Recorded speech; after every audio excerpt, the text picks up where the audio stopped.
أعوذ بالله من الشيطان الرجيم. بسم الله الرحمن الرحيم. ولقد مننا على موسى وهارون ونجيناهما وقومهما من الكرب العظيم ونصرناهم فكانوا هم الغالبين وآتيناهما الكتاب المستبين وهديناهما الصراط المستقيم وتركنا عليهما في الآخرين سلام على موسى وهارون إنا كذلك نجزي المحسنين إنهما من عبادنا المؤمنين وإن إلياس لمن المرسلين إذ قال لقومه ألا تتقون أتدعون بعلا وتذرون أحسن الخالقين الله ربكم ورب آبائكم الأولين فكذبوه فإنهم لمحضرون إلا عباد الله المخلصين وتركنا عليه في الآخرين سلام على إلياسين إنا كذلك نجزي المحسنين إنه من عبادنا المؤمنين وإن لوطا لمن المرسلين إذ نجيناه وأهله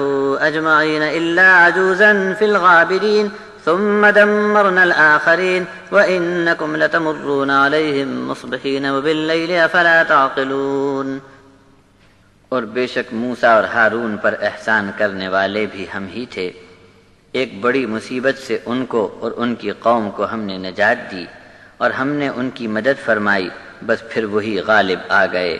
اور ہم نے ان کو ایک ایسی کتاب عطا فرمائی تھی جس کا بیان بہت صاف صاف تھا، اور ہم نے ان کو سیدھی راہ پر چلا دیا، اور ان کی دعوت کا تذکرہ آگے آنے والی نسلوں میں ہم نے باقی رکھا. سلام ہی سلام ہو موسیٰ اور ہارون پر. نیکی کرنے والوں کو ہم خوب جزائے خیر عطا فرماتے ہیں. بے شک وہ ہمارے بہت ہی ایمان والے بندے تھے، اور بلا شبہ الیاس بھی رسولوں میں سے تھے. جبکہ انہوں نے اپنی قوم سے فرمایا کہ کیا تم اپنے انجام سے ڈرتے نہیں؟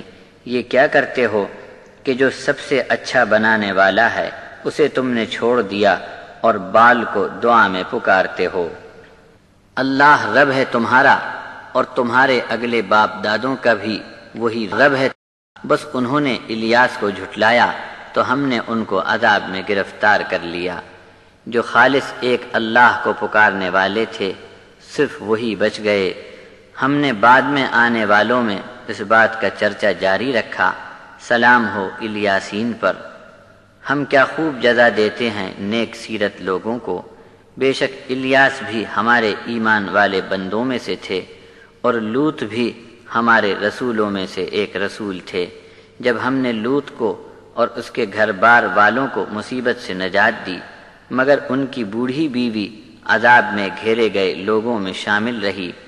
پھر ہم نے ساری قوم کو جڑ سے اکھاڑ کر تباہ کر ڈالا، اور تم ان کے ویران کھنڈروں کے پاس سے کبھی صبح کو گزرتے ہو اور کبھی رات میں بھی سفر کرتے ہو.